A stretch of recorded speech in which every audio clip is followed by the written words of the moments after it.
Então vamos lá, começando mais um vídeo aqui no canal e hoje eu quero falar sobre uma das melhores experiências que eu tive até hoje na minha vida, que foi correr uma meia maratona. Mais do que isso, trazer para você os aprendizados que eu tive me preparando e correndo a meia maratona. Eu espero sinceramente que no final desse vídeo você saia instigado a correr a sua meia maratona sem necessariamente praticar corrida. Antes, só deixar alguns recados para vocês, né? Vocês devem ter percebido que o cenário está diferente, porque eu me mudei, estou em outro apartamento. Daqui a algum tempo isso aqui vai ser um escritório barra estúdio.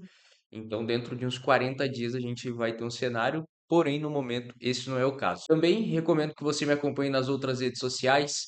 No TikTok, estou quase todos os dias por lá trazendo conteúdo, inclusive respondendo alguns comentários em vídeo. Então, se você me acompanhar por lá, pode deixar sua dúvida, eventualmente eu posso fazer um vídeo sobre ela. No Instagram, diariamente, falando sobre psicologia e comportamento humano. E aqui no YouTube, toda semana, abordando os mesmos temas do Instagram, só que com uma profundidade muito maior. Cara, é o seguinte, o principal aprendizado que eu tive correndo uma meia maratona foi que existem três pilares para que a gente consiga aumentar o nosso limiar de percepção de esforço. Caso você não saiba, o limiar de percepção de esforço é o que o nosso cérebro interpreta de dificuldade dentro daquela atividade que vai ser empenhada. A partir de um certo ponto, é necessário mais foco, mais atenção, mais motivação para que você consiga executar aquela atividade. Esse limiar de percepção de esforço, ele pode envolver uma atividade física, como no caso a corrida, a musculação,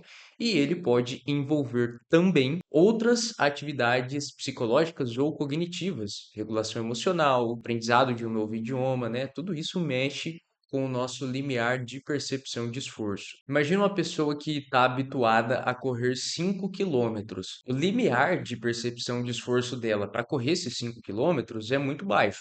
Agora, à medida que ela tenta progredir um pouco essa distância, ou talvez fazer em uma velocidade menor do que a velocidade atual, o limiar de percepção de esforço dela vai se alterando e vai sendo atingido mais fácil. Então, se essa pessoa vai correr 7 quilômetros, ela já começa a perceber que a respiração que antes fluía naturalmente, agora pesa um pouco mais, ela fica mais ofegante. Com 8 quilômetros, quando ela termina a atividade, ela já se sente um pouco mais cansada do que nos 5. Se essa pessoa correr 10 quilômetros, talvez ela já sinta dores que antes ela não sentia, porque o limiar de esforço dela foi ultrapassado. Agora, a partir do momento que esse sujeito começa a correr 10 quilômetros com frequência ou se prepara para uma meia maratona e faz distâncias maiores do que isso, o limiar de esforço dela muda. Agora, os 10 quilômetros passam a ser confortáveis, enquanto que 5 quilômetros basicamente não fazem cócegas. E o que eu aprendi correndo a meia maratona é que o limiar de percepção de esforço, ele é muito subjetivo, vai de cada pessoa, mas acredito que na imensa maioria dos casos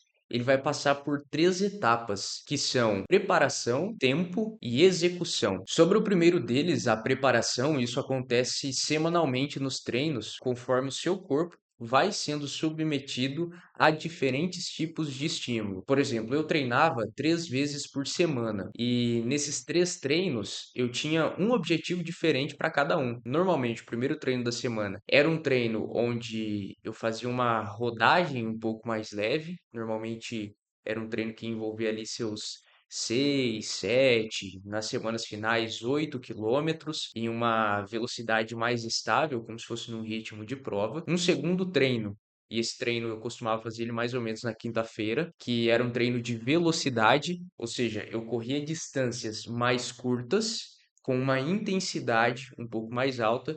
Isso aumentava a minha frequência cardíaca com a finalidade de criar um outro tipo de condicionamento. Enquanto o treino da segunda era mais leve para me manter ativo, esse treino da quinta-feira já me jogava um pouco mais para cima. Já me jogava em uma fadiga muito maior. E o treino do final de semana, que normalmente eu fazia no sábado de manhã, que é o famoso longão. Lá ele, 1000 vezes, mas não coloca parte do lá ele não, tá, editor, que meu público é meio chato.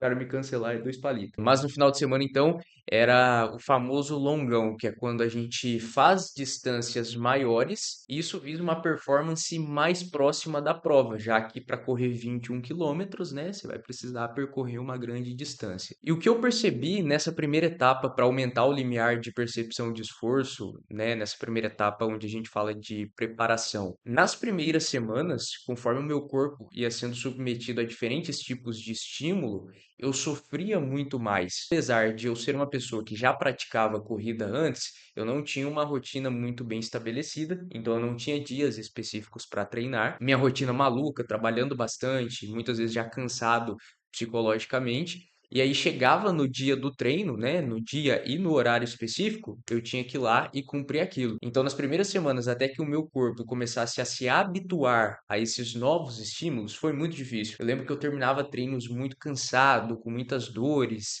Apesar de às vezes serem distâncias que eu já fazia, eu estava agora criando um novo hábito, né? Criando uma nova rotina. Naquele dia, naquele horário, eu teria aquele estímulo que antes não acontecia. E a parte interessante disso é que conforme a habituação vai acontecendo, conforme a preparação vai chegando na reta final, a história muda. O que antes era difícil de ser feito, ou seja, lá para o final do segundo mês de preparação, eu já estava muito mais confortável. É como se pegasse no dia de correr, de fazer atividade, o meu corpo pedisse por aquilo, porque ele já estava esperando, meu organismo estava preparado. O treino de velocidade, que era na quinta-feira, que às vezes era o mais sofrido, cara, fluía naturalmente.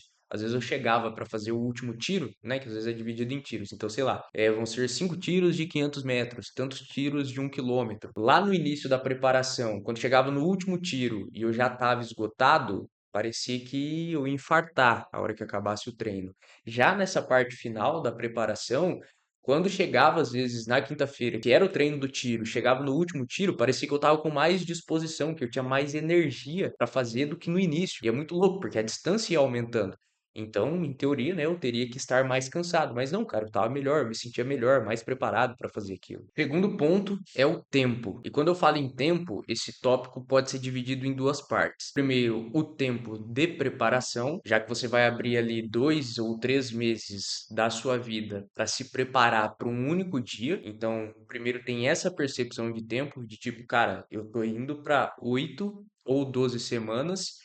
Um tempo legal aí vai girar em torno dos 3 meses, para que eu consiga chegar em um único dia e consiga desempenhar o que eu tenho que fazer. E esse tipo de aprendizado é muito legal, porque vai fazendo com que você aprenda a ser constante. Não tem nada melhor para você criar constância do que você tolerar uma preparação. Cara, você saber que toda semana, segunda, quinta e sábado, você vai ter que seguir um determinado cronograma de treino, que isso vai progredindo gradualmente, para que no final dessas 3 semanas você tenha a chance de colocar tudo em prática em um único dia e saber se esse período todo deu certo. É como se você tivesse abrindo mão de um grande período da sua vida que você poderia estar fazendo qualquer outra coisa por uma aposta que você não tem certeza se o resultado final vai vir ou não. Então isso é muito legal. Porque faz com que você consiga construir uma percepção de tempo diferente. Às vezes, os 2, 3 meses que em outras áreas da sua vida você tem que tirar para começar a pensar em um projeto novo e sente muito dificuldade para fazer isso, o que você sente essa dificuldade, mas você passa por ela, chega lá na frente, você consegue ver o resultado,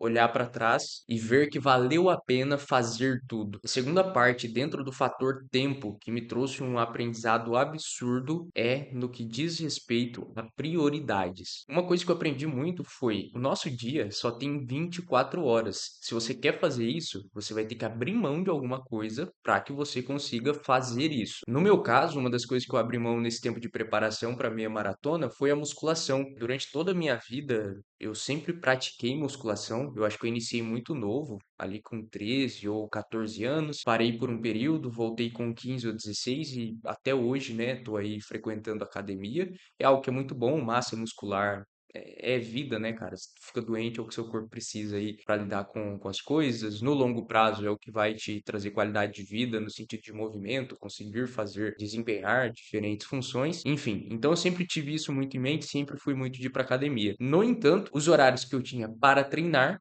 agora eu tinha que abrir mão para mim jogar para corrida. Então, sobravam ali alguns dias da semana para que eu pudesse praticar musculação. No entanto, praticar musculação sujava um pouco esse movimento de começar a correr. Porque assim, gente, o treino que nós fazemos específico para ganho de massa muscular é uma atividade diferente de correr. Às vezes a galera coloca tudo no mesmo bolo, não, é atividade física e tal, mas na verdade não, cara. A partir do momento que tu tá fazendo corrida, tu tá tentando performar na corrida, o seu corpo vai ter um desgaste maior. E às vezes esse desgaste que acontece aqui, quando entra em conflito com o desgaste da musculação, pode gerar um BO gigante. Então eu tive que dar uma reduzida na musculação por conta de tempo e por conta desse desgaste físico, e a corrida, que até então não me chamava tanto atenção quanto a academia, passou a ser uma prioridade. E o aprendizado de que, olha, você gosta muito de fazer isso, mas você vai ter que deixar isso aqui por um tempo, porque você escolheu tentar fazer isso, foi incrível no meu ponto de vista. Porque a partir do momento que você internaliza isso e consegue usar em outras áreas da sua vida, a sua administração de tempo fica muito melhor. Pensa no seguinte, você que está aí assistindo o vídeo. Hoje, nós com as redes sociais, a gente tem uma percepção de tempo muito distorcida. A gente acompanha a rotina de uma pessoa que acorda às 5 horas da manhã, treina, se alimenta, lê 50 páginas de livro por dia, vai para a faculdade, volta, vai para academia, trabalha e ao mesmo tempo está produzindo conteúdo para a internet. E assim nós vamos distorcendo a nossa percepção de tempo através de coisas que não necessariamente são reais. Quando você se propõe correr uma meia maratona, a ir atrás de um objetivo, e na prática você começa a ver que isso não funciona, tu começa a entender que, olha, realmente tem alguma coisa de errado aí. Não sou eu que não estou dando conta, são as pessoas que estão vendendo realidades que não existem. Então, esse aprendizado sobre tempo,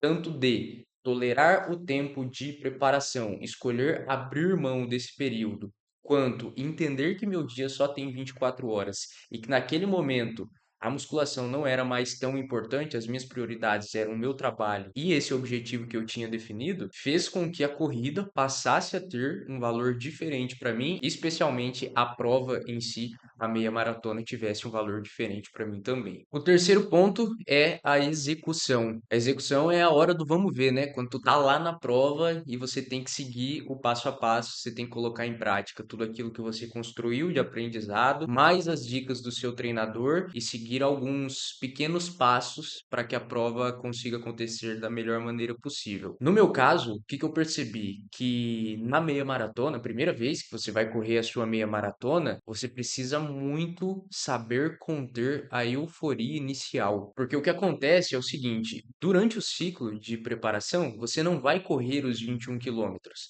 A distância é exclusiva para o dia da prova. E essa mesma lógica da meia maratona é aplicada também para a maratona, né? Os corredores que são maratonistas, na primeira vez, ou nas outras vezes também, né, que eles estão se preparando, eles não fazem os 42 quilômetros antes da prova, porque não faz sentido você submeter o seu corpo a um desgaste tão grande. Faz sentido que você tenha uma preparação que te permita correr naquele dia os 42 quilômetros. Até porque se você faz essa distância antes da prova, mesmo que seja uma única vez, você chega para a prova, que é onde você quer atingir aquilo, com um desgaste muito maior do que se você não tivesse feito. Logo, durante a minha preparação, a maior distância que eu havia corrido nos treinos tinham sido 14 ou 15 quilômetros, né? Antes disso eu já tinha corrido 16, então eu sabia que 16 quilômetros era o meu limite. Agora com 21 é tudo novo. Então, uma coisa que eu usei muito na minha cabeça foi, cara, nos primeiros quilômetros, pelo menos até você começar a atingir as distâncias onde você sabe que seu corpo começa a sentir alguns desconfortos, tu vai correr no limite do mínimo, né? O que que é o limite do mínimo? Se você tem um pace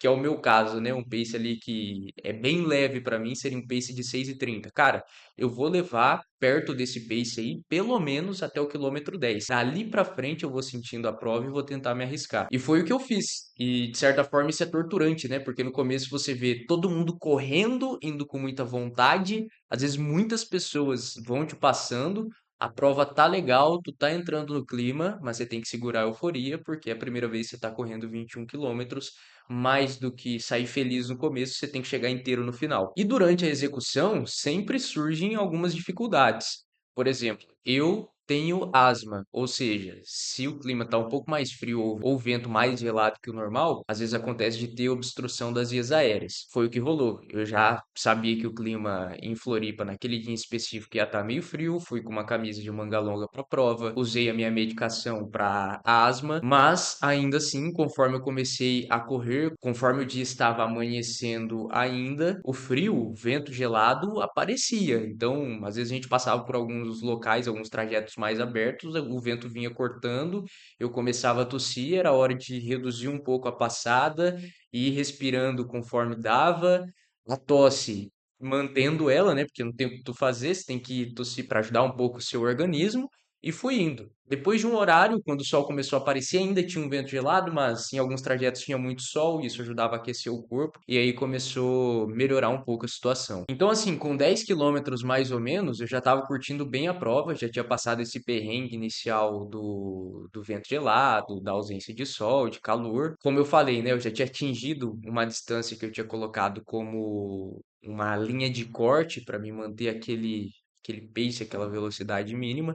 Dali para frente, eu comecei a soltar um pouco mais a passada, né? Então, cheguei a correr em pace ali de 6, 5:40, 5:50, que não é uma velocidade que eu conseguiria sustentar durante toda a prova, mas ali eu sabia que era o momento que dava para manter assim. E aí, cara, dali para frente, a experiência foi bem legal, porque eu lembro que até o quilômetro 16 foi muito, muito confortável, até o quilômetro 18. Eu lembro que até o meu treinador me deu uma recomendação, ele falou assim, cara, do quilômetro 18 para frente, se tiver dor, alguma coisa, não para, só vai. Se tiver muito quente, tiver querendo desligar o corpo aí, passa em um dos postos ali de água, né, que a galera distribui no caminho, molha a cachola e continua. E eu já tava com tudo isso bem em mente, né, pensando que talvez o quilômetro 18 seria muito difícil.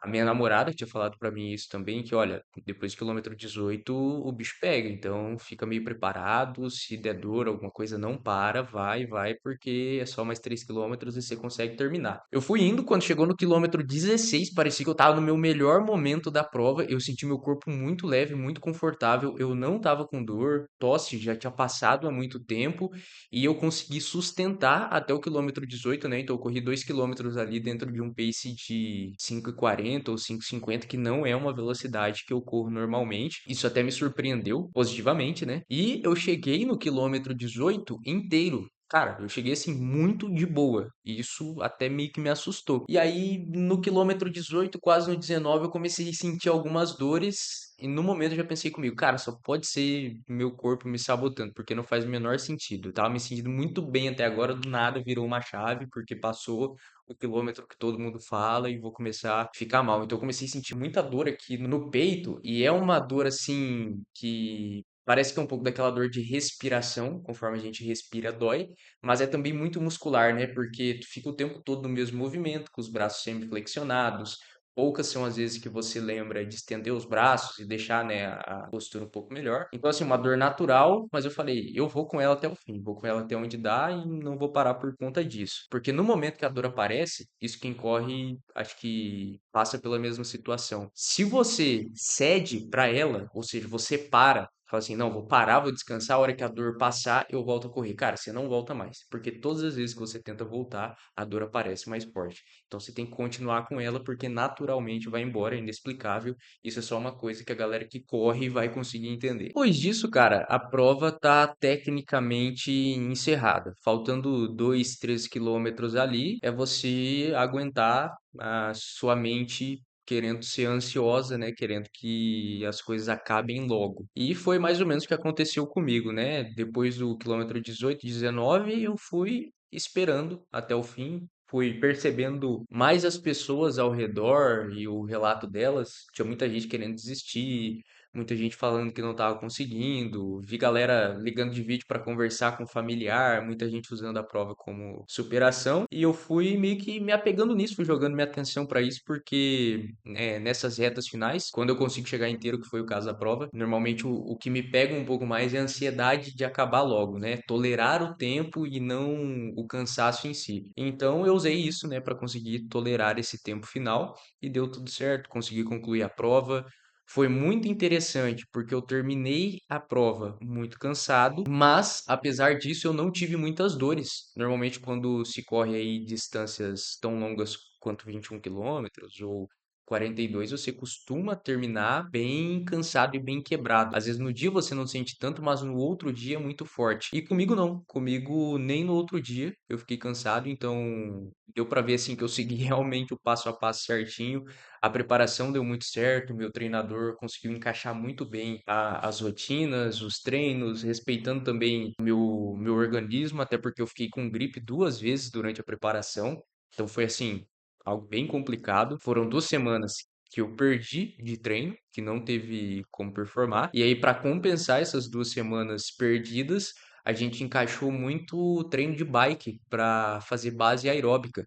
Porque pensa o seguinte, se tu perdeu 2 semanas, meio que não tem como você recuperar essas 2 semanas com os treinos que você já teria que fazer, porque esses treinos já são das semanas seguintes. Então ele falou o seguinte, olha, vamos jogar uma bike aí, tu vai fazer 2, às vezes até 3 vezes na semana além da corrida, bike, para manter a base aeróbica. Ou seja, para os seus batimentos cardíacos na bike, somados aos dias de corrida, fecharem ali uma frequência, uma base aeróbica semanal semelhante ao que você vai ter na prova. Então, toda semana eu tinha 1, 2 treinos de bike ali, encaixados com aquela semana de treino, para mim ter essa média final no final da semana e chegar no dia da prova, né? O meu corpo já estar habituado a ter aquela frequência cardíaca, passar por aquele estímulo dentro de uma única semana. Mas o maior dos aprendizados veio enquanto eu corria. Pois é, enquanto eu estava correndo a prova, eu fui formulando um raciocínio e isso foi muito legal porque também me deixou muito confortável durante todo o trajeto. E o raciocínio foi que a meia maratona, ela é muito pessoal.